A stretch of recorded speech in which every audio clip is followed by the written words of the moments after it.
Olá, amigos, sejam bem-vindos ao Sem Curvas, porque aqui o papo é reto.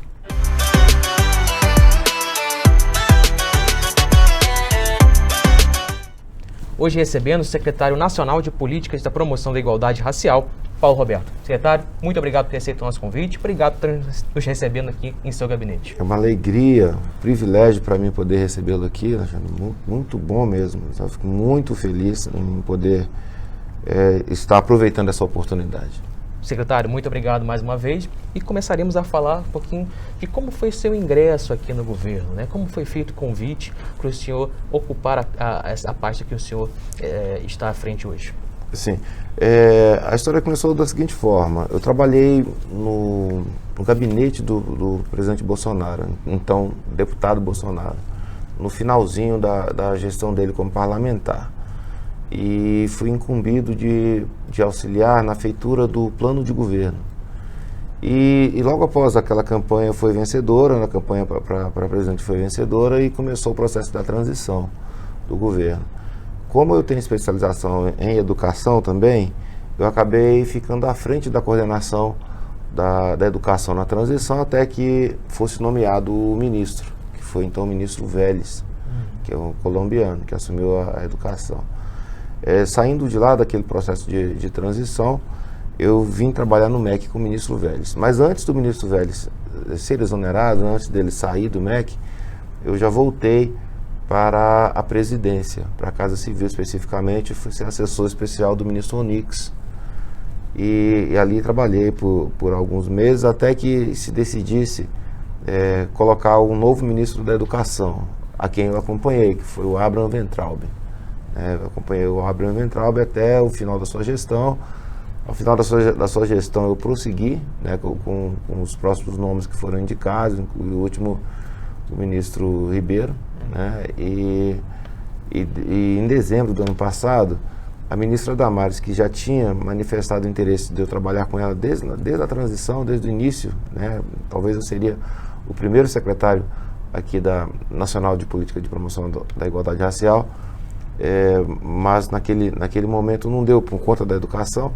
Então ela, em dezembro, em razão da saída da minha antecessora, né, da Sandra Terena, ela me fez o convite. Né? A Sandra Terena saiu, o meu secretário adjunto ficou como o secretário interino, secretário nacional interino, até que ela pudesse escolher alguém. Aí ela me fez o convite e eu aceitei de pronto.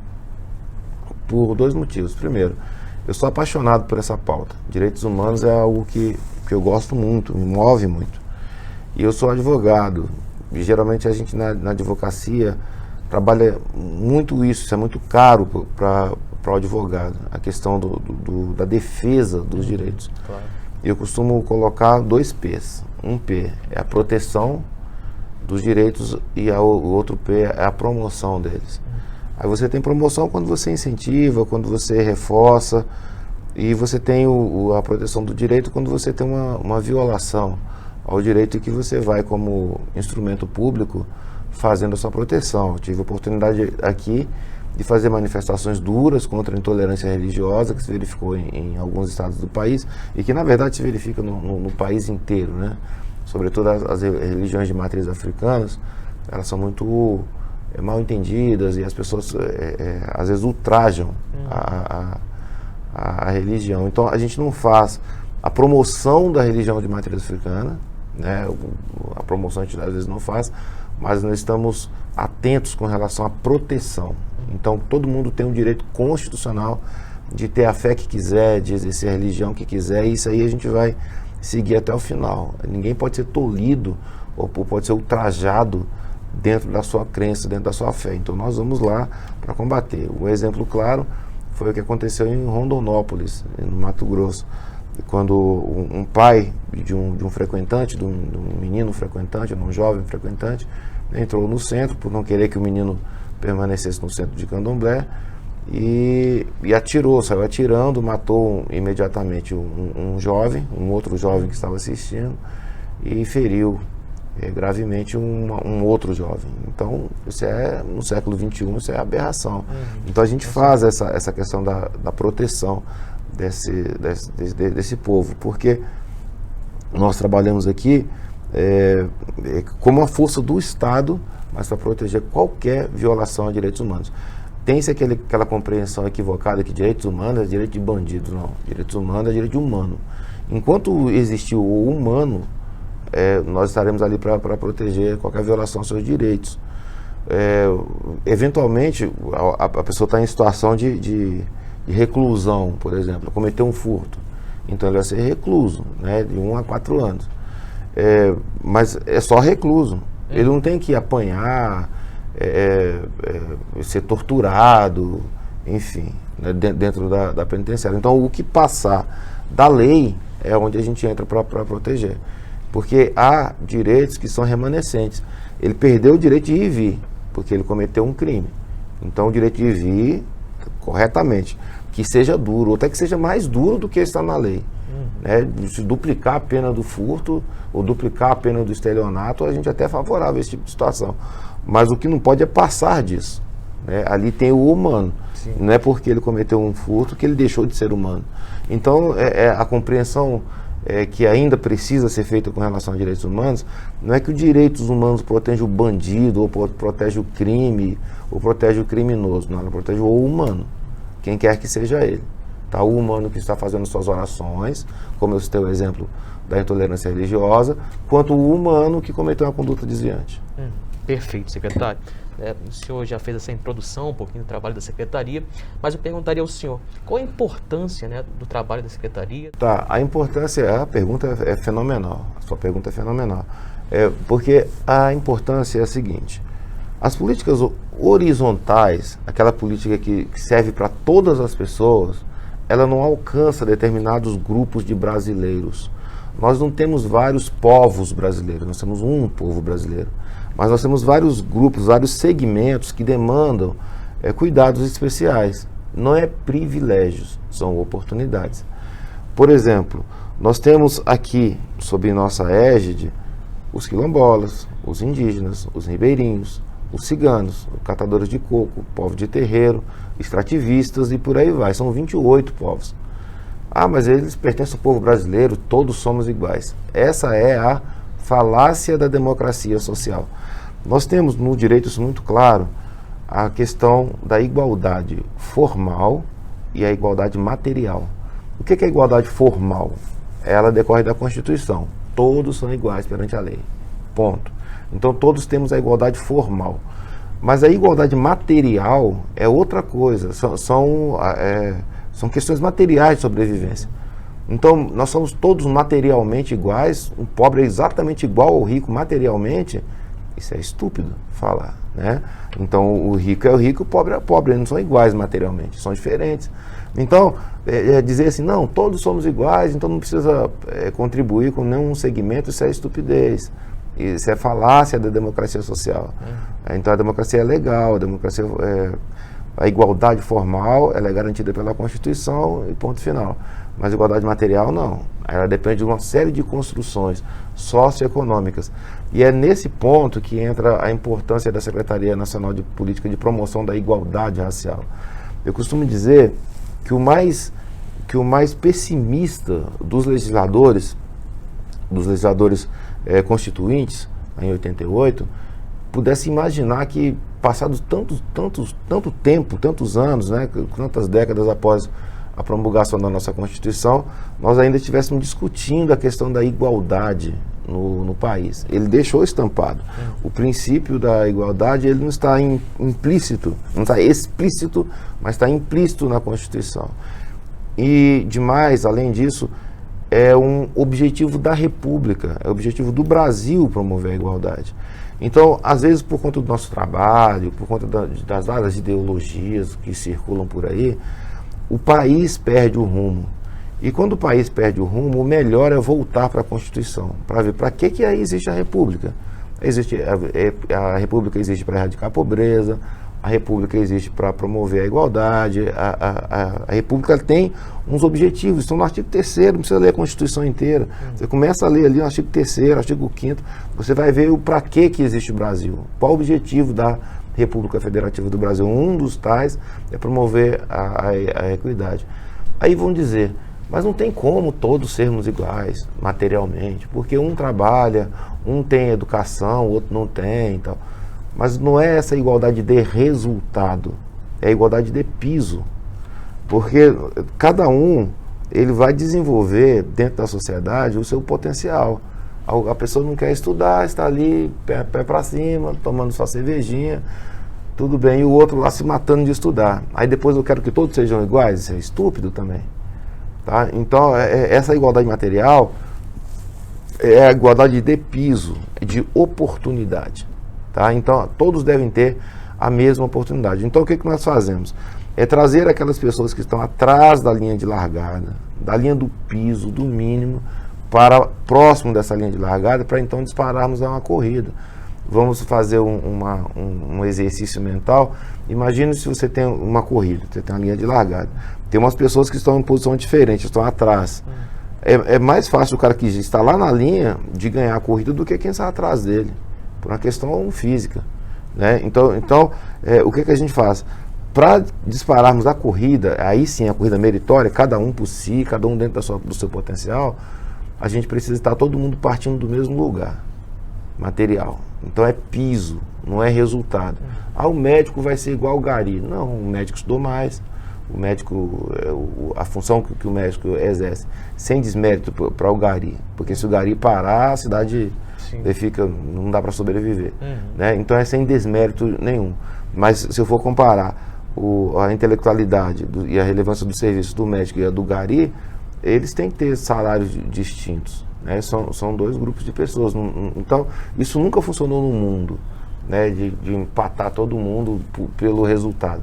Agora é pelo piso que a gente pretende trabalhar, é pelo mínimo. E quando eu falo mínimo, é água potável, é alimentação, é o mínimo existencial. Porque eu tenho visitado, não é falar de teoria não, eu tenho ido lá e visto quilombos com 150 anos, é claro, um quilombo ele não pode ter 30 anos, 50 anos, ele tem 150, sem água e sem esgoto.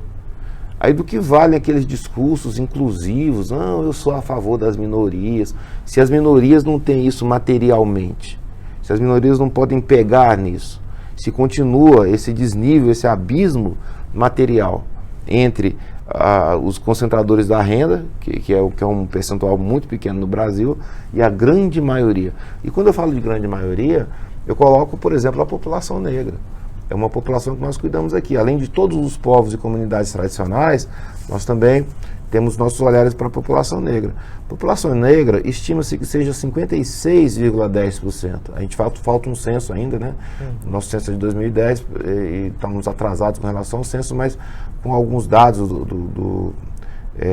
de outros dados, né? Do PNAD, por exemplo, a gente tem essa estimativa de que seja 56,10%, ou seja, a maioria dos brasileiros pertence à população negra. E exatamente a população negra, a população mais pobre do nosso país. Então é muita gente dentro dessa situação. E o Estado, ele precisa ser confortável para quem não precisa do Estado ali em cima regulando, enchendo de impostos. Então o Estado ele tem que ser leve para quem precisa de um Estado leve, mas ele tem que também ser forte para quem precisa de um Estado forte. Quem demanda escola pública, hospital público, tudo público, é exatamente essa população para a qual nós trabalhamos. Perfeito. Secretário, agora outra pergunta, também em relação à secretaria. Quais são os maiores desafios que o senhor vem enfrentando à frente da pasta? Tá. O primeiro desafio, eu vou dizer, respondendo essa pergunta objetivamente, o maior desafio é a incompreensão da pasta, da temática, da temática da igualdade, porque associam a igualdade a privilégio, a promoção da igualdade a privilégio. E aqui não tem a intenção de fazer privilégio, até porque isso iria para um campo do conflito, do confronto e da divisão do povo. Nós estamos vindo de uma cultura de confronto, de conflito, porque era interessante para a ideologia da época. Era homem versus mulher, homossexual versus homossexual, religioso versus ateu, nordestino versus paulista. Então, o povo brasileiro acabou se fragmentando muito, e era interessante isso. Aí, às vezes, você pegava um segmento e exaltava esse segmento exatamente para o segmento que foi prejudicado, assim, vamos dizer assim, que perdeu, ele entrar em conflito com ele. Então era importante eu ter conflito entre segmentos. Então quando você começa a pensar para dar privilégios a um segmento, o outro vai ficar, não aceito isso, porque se todos somos iguais, entendeu? Então a gente trabalha aqui principalmente lutando contra essa incompreensão da pauta. E de dizer, por isso a importância dessa entrevista, né, dessa oportunidade, de dizer, essa pauta trabalha em cima ou a favor da igualdade de piso, da igualdade material. Então, nós enfrentamos isso e as pessoas precisam entender isso com outro olhar, de questionar, será que eu estou certo? Ou se eu estou só reproduzindo igual papagaio que todo mundo está dizendo? O direito humano é direito de bandido, igualdade para quê? Porque somos todos iguais. Será que a gente está refletindo no que está dizendo? Então eu tenho trazido aqui vários parlamentares que conhecem a secretaria, saem encantados, não pensava assim e tal. É uma forma segunda de pensar, mas eu queria que pensassem dentro desses conceitos, dentro dos que se repete sobre isso. Então, por isso eu louvável, te agradeço, Alexandre, muito. Essa iniciativa de ter vindo aqui, de ter nos ofertado essa oportunidade, porque você sabe que a grande mídia não tem nenhum interesse em fazer isso, né? Porque as pessoas às vezes passam essa pauta de direitos humanos para determinada ideologia no Brasil. Não, isso aqui é coisa de... E quando brota da Constituição, quando é um mandamento constitucional, a pauta ela não é nem de direita nem de esquerda. Ela é do povo brasileiro. E o povo brasileiro quem é? Estado e sociedade. Pertence ao Estado brasileiro promover a igualdade racial, a igualdade no país como um todo e também a sociedade. Então são dois atores só. Não tem partido político, ideologia, se é de esquerda, de direita, do centro, superpoderosas, quem quer que seja. Então isso é do Estado brasileiro, isso é uma coisa nossa, do Brasil. Lá quando você começa o artigo 3º, está dizendo assim, são objetivos da República. Da República é coisa pública, são de todos nós, não são objetivos do PT, são objetivos de esquerda. Não tem isso. O objetivo da República é a questão da promoção da igualdade. Então todos nós devemos trabalhar nesse sentido. Então essa desmistificação desse radicalismo, a gente precisa lutar contra isso e trazer para um ponto de que se nós não observarmos a nossa base, a nossa casa cai. E a nossa base é a Constituição. Eu sempre vou defender isso. E você não tem como deixar fazer, por exemplo, um alicerce em um lote e construir a casa no outro. A casa é feita em cima da base. Claro. Então sempre eu tenho que olhar para a base. Se a base for mal feita, a casa vai cair. Então eu preciso olhar para a base. Mesmo que ela fique ali tímida embaixo e a casa seja muito bonita, mas ela está ali, dando o seu aporte de sustentação. Então é questão do povo brasileiro se unir em cima do que une, e se concentrar em cima do que une, não do que desune. Quando você canta, por exemplo, o hino nacional, é o mesmo hino para todo brasileiro. Todo brasileiro sabe a letra do hino nacional, em tese, né? Está cantando o mesmo hino. Então o hino nos une, a bandeira nos une, a Constituição nos une, sabe? Então tem várias formas de união que hoje você está fragmentado. Todo mundo canta o hino nacional, mas espera aí, isso aqui está nos unindo. Eu estou cantando o hino nacional igual um esquerdista está cantando, igual um comunista, sei lá quem está cantando, né? Então eu tenho que entender, existe um ideário de união do povo, porque um reino dividido ele não subsiste, entendeu? Então a nossa principal luta é com relação à compreensão, fora daquelas lutas materiais que a gente precisa fazer, né? A gente precisa, como eu falei aqui, alcançar os quilombos, alcançar as aldeias, alcançar os acampamentos ciganos, levando questões concretas, palpáveis para eles, né? E fazendo, inclusive, esse trabalho emergencial, como fizemos no ano passado, na distribuição de cestas básicas, que é para a segurança alimentar. Perfeito, secretário. Agora, em relação às gestões anteriores, né? Qual a maior diferença que o senhor enxerga da sua gestão para as gestões anteriores? Olha, eu não, para além de fazer uma crítica, só mesmo na guisa de observação, a SNPIR ela não pode ser um escritório do movimento negro, porque senão ela encolhe o papel dela.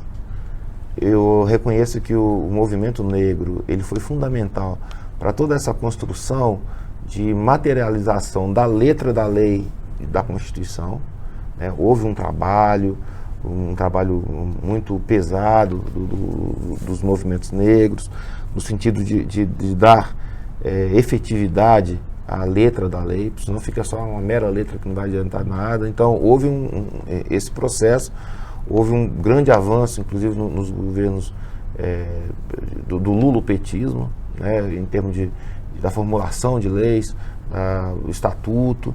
Só que é o seguinte, existem políticas que não são políticas de governo, são políticas de Estado. Então, quando eu pego, por exemplo, o Estatuto da Igualdade Racial, aí eu vou falar, não quero o Estatuto porque isso aqui foi feito na era do lulopetismo. Pô, não faz sentido, é outra estupidez também. Então, existem políticas que são feitas para passar até da vida do próprio presidente ou do próprio governo que está estabelecendo aquilo ali, né? Então, o que nós buscamos fazer aqui é política de Estado. Amanhã, né, depois de amanhã, enfim, lá no futuro, ninguém vai falar, não, eu não quero essa política porque ela foi feita na época do governo Bolsonaro. Não, vão dizer, não, isso aqui é política de Estado, é uma coisa boa. Então, tudo que a gente tem pregresso, né, que nos antecedeu, a gente vê como uma construção de política de Estado. É claro que existem algumas coisas que a gente precisa corrigir, né, coisas que a gente precisa aprimorar, coisas que a gente precisa adequar à ideologia reinante, dominante, que foi eleita legitimamente pelo povo brasileiro. Então o povo brasileiro entendeu que o presidente Bolsonaro seria o melhor nome em 2018 e elegeu ele ao presidente. Então ele tem uma ideologia, então a gente faz aquele ajuste sem perder o que é de Estado. O que é de governo você tira, é como se fosse borra no ouro, é como se fosse uma sujeira que você tira, você tem a sua ideologia dominante naquele momento. Então você dá prosseguimento naquela situação. Mas o núcleo duro, ele precisa permanecer. É por isso que no Brasil tem muita obra parada. Que alguns gestores chegam, não, essa obra aqui foi feita por um governo opositor, eu vou parar, não faz sentido. O país não anda nunca, fica marcando passo o tempo inteiro. Então é isso que a gente não quer, reinventar a roda. Então a gente tem que manter uma estrutura, colocar ali as suas impressões, mas precisa andar para frente. Até porque existe um princípio muito caro também, que é o princípio da vedação ao retrocesso social. O que é isso? É proibido, vedação é vedado, é proibido voltar dentro das conquistas que a sociedade alcançou. Por exemplo, a gente tem hoje a carteira de trabalho e previdência social, CTPS, né, carteira de trabalho.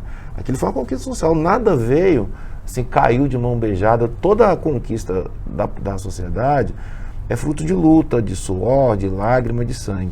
Aí não é com a canetada que eu vou chegar, está extinto. E aquela luta que ficou para trás, e aquele sangue que ficou para trás. Então eu tenho a proibição de vedar, eu tenho a vedação, eu tenho a proibição de promover o retrocesso social. Então algumas questões a gente tem que analisar se a simples extinção, porque às vezes a extinção de uma política é avanço. Né? Às vezes você extingue uma política porque ela já acabou, ela já esgotou os efeitos dela, ela já ficou obsoleta, ela já não atinge mais o propósito para o qual ela foi criada, então você extingue e aquilo é um avanço.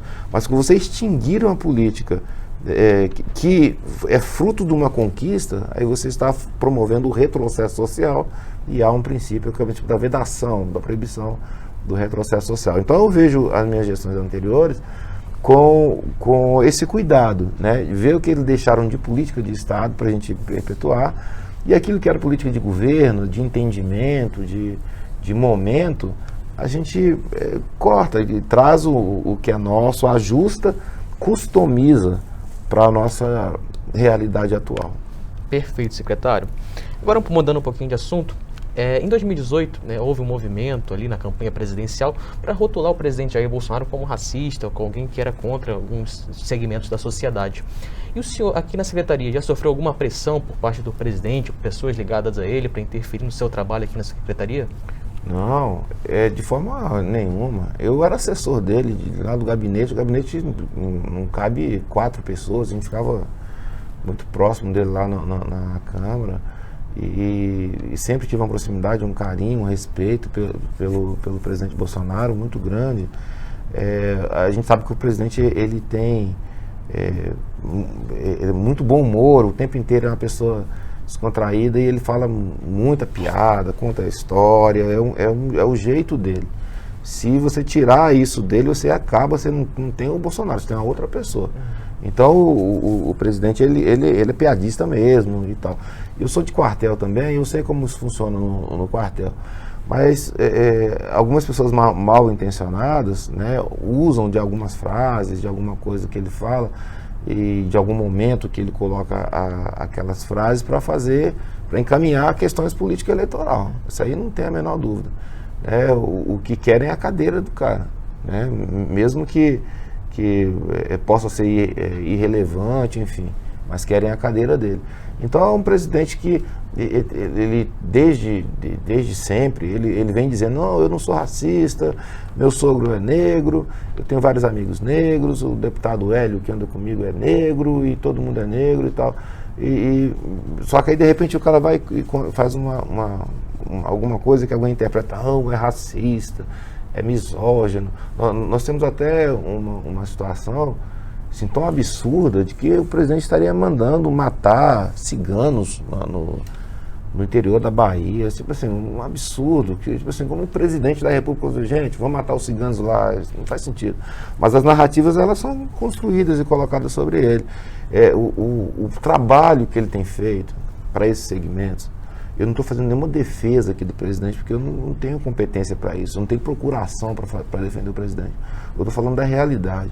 O trabalho que ele tem feito em prol dos segmentos mais atingidos, que são geralmente as populações negras e populações tradicionais, são incompatíveis com a pessoa racista. Incompatíveis com a pessoa racista.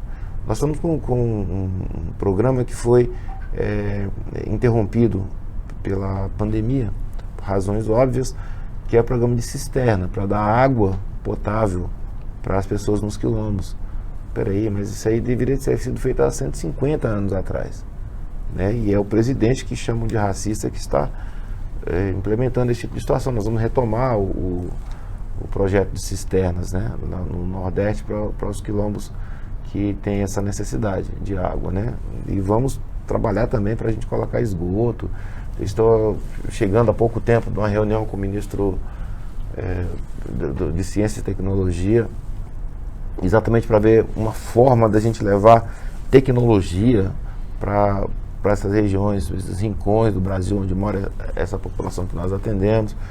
Ou seja, o Estado tem se movimentado como um todo, a educação, a saúde. Nós estamos lá buscando a atividade dos ministérios, todos têm feito políticas voltadas para esse segmento. Então, tudo isso é incompatível com o que falam como papagaio, que o presidente é racista, porque falam isso porque a visão é outra. A visão é porque querem a cadeira dele, né? Não é que é efetivo.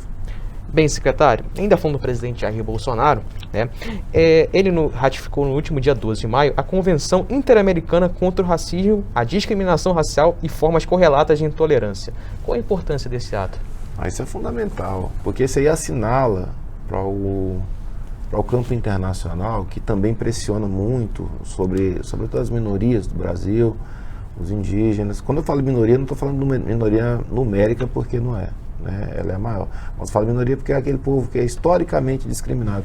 Então, essa convenção aponta para o universo internacional, para o mundo internacional, para o mundo fora das nossas fronteiras, de que aqui há uma preocupação com o enfrentamento ao racismo. É mais um instrumento, porque a gente já tem a própria Constituição, a gente tem o Código Penal, enfim, a gente tem instrumentos, isso é mais um instrumento. Só que na guerra, é importante a gente ir instrumentalizado, né, para uma guerra. E isso aí, quando a gente fala enfrentamento ao racismo, é guerra. A própria palavra enfrentamento é combate. Como é que você vai combater, como é que você vai enfrentar se você não tem instrumento?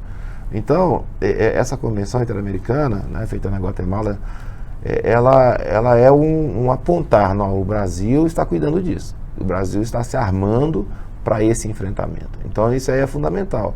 Nós tivemos o privilégio de acompanharmos isso desde o seu nascedouro, né, desse acompanhamento, e o que se quer efetivamente é enfrentar mesmo o racismo.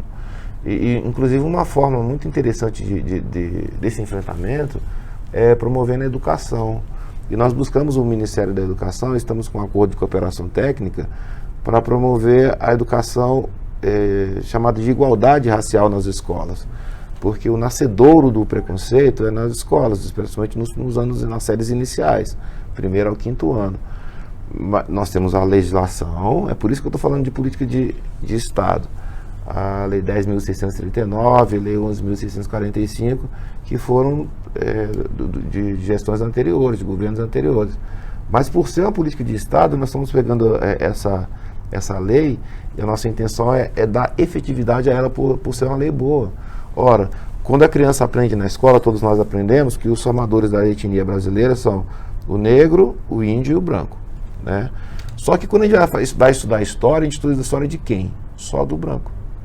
E cadê a história do indígena do Brasil? E cadê a história do negro do Brasil?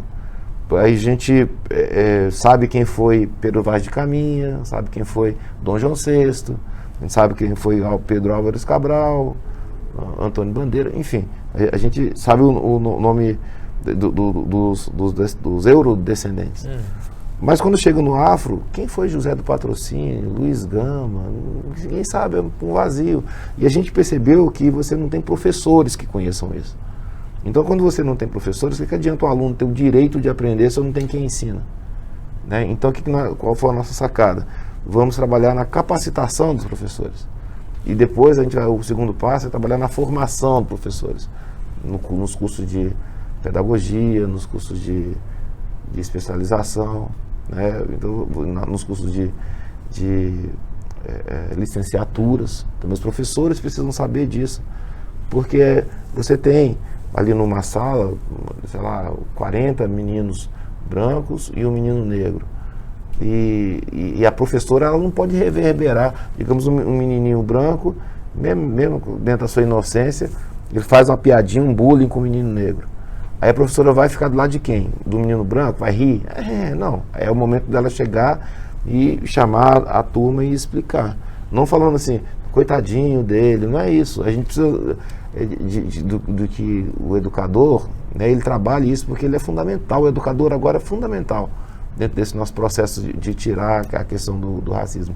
Então, quando você vem para o quadro, explicar a história do afrodescendente, explicar que nem todos eles eram estúpidos lá na África, estúpidos que eu digo não é a palavra adequada, seria analfabetos, alguma coisa assim, desprovida de conhecimento, porque eles foram pegos todos, né? Vinha rei, vinha príncipe, enfim, vinha todo mundo para ser escravizado aqui no Brasil. E eles tinham uma contribuição, tanto que o trabalho escravo, ele só foi aceito em detrimento do trabalho indígena porque eles tinham habilidade para trabalhar. E quem ensinou o escravo a trabalhar? Quem ia parar? Não, vou ensinar você. Não tinha isso. Eles já chegaram produzindo. Por quê? Porque tinham conhecimento prévio. E além disso, alguns destaques no Brasil, dentro da engenharia, dentro do jornalismo, dentro do direito, de negro. Da onde eles tiraram isso? Alguém chegou e ensinou? Não. É porque eles tinham conhecimento prévio. Então, se a criança souber, não, os meus ancestrais, os meus pais, vamos chamar assim, eles descendem de reinos também, né? São pessoas que trouxeram contribuição também intelectual para o Brasil, não foi só braçal. E não se trata de orgulho negro, não faz sentido isso, né? Mas a questão é você conhecer o que aconteceu, é aquela história que está debaixo do tapete. É um elefante que está guardado debaixo do tapete calculadamente, né? Não quero conhecer a história do negro, não quero conhecer a história do indígena, e vou ficar com aquela história do eurodescendente e com a versão do eurodescendente. Por exemplo, a história do negro não foi escrita pelo negro, foi escrita para o negro. Isso faz muita diferença, né? Talvez é mais verídica aquela história que a velhinha conta lá no interior, analfabeta, sobre os pais dela, o que aconteceu com os pais dela, do que você vai pegar no livro. Ah, o Zumbi teve escravo, Zumbi, não sei. Quem falou isso? O Zumbi? Se o analfabetismo era regra. As pessoas não escreviam, não tinham acesso a nada. Ah, não, porque tem um autor aí que escreveu um livro falando que... Mas qual a fundamentação histórica daquele ali? Se for, a gente queda. A gente cai e fala, não, realmente o zumbi foi o cara porcaria e tal. Mas imagina você como um senhor de escravo, e você tem um escravo rebelde e que não aceitou aquela dominação estúpida e que levou outros escravos a rebelarem também. O que você vai escrever a respeito dele? Que ele foi um herói? Não faz sentido. Né? Então é essa crítica que o cidadão precisa ter. E o cidadão é formado lá. Né? Lá quando ele é pequeno. Né? Quando ele até para ele chegar em casa e falar com os pais, pai, questiona isso. Né? Não engula isso dessa forma. Então, esse trabalho é um trabalho árduo, pesado, diário, mas a gente não pode esmorecer, tem que continuar fazendo. Perfeito, secretário. E a respeito agora do racismo, né? O senhor já citou um pouco nessa sua resposta. No Brasil, ele será erradicado um dia? Olha, a gente precisa caminhar para isso e acreditar. Né? Você mudar uma ideologia, isso não é tarefa fácil, não. Eu penso, igual você estava falando na resposta anterior, que o investimento prioritário deve ser feito nas crianças, que é a futura geração, que são quem vai nos suceder. Porque às vezes nós temos aqui uma geração construída em cima daquele tipo de situação. É igual você mudar a cabeça de um suicida muçulmano, por exemplo, que vai entender que ele morrendo, ele vai ter 7 virgens no céu, em prol da causa. A gente vê muito isso por aí. Então, você mudar uma cultura, tirar desde criança você ouvindo aquela mesma ladainha, é como você tentar entortar uma árvore, que já está pronto já aquilo lá. É claro que você pode minorar os efeitos, mas a legislação precisa ser duramente aplicada. Não é que aumentar o número da pena, não. É dar certeza da punição. Nós tivemos agora um episódio em Santa Catarina, né, vexatório, um grupo, inclusive no YouTube, fazendo uma videoconferência. Aí uns racistas entraram e falaram umas estupidez racistas. Isso aí já foi caso repetido em alguns lugares do país. Então é difícil você entrar nessa nova geração, porque é difícil pensar. Você parar e pensar do seu próprio ato, é como se você olhasse no espelho. O que eu estou fazendo tem algum significado? O que eu estou fazendo tem alguma lógica? Basta parar para pensar, você vai ver que o racismo é uma estupidez. Porque é o seguinte, existe racismo, o preconceito e a discriminação. O racismo ele é baseado na supremacia de raça, de uma raça sobre a outra, uma raça melhor que a outra. Alguns teóricos antigos, eles teorizaram sobre essa questão de supremacia racial. Esses teóricos eles foram superados, mas eles deixaram esse legado de racismo. E o racismo como todo ismo, é uma doutrina, é uma ideologia, é uma forma de pensar que existe uma raça superior à outra. Não tem comprovação nenhuma.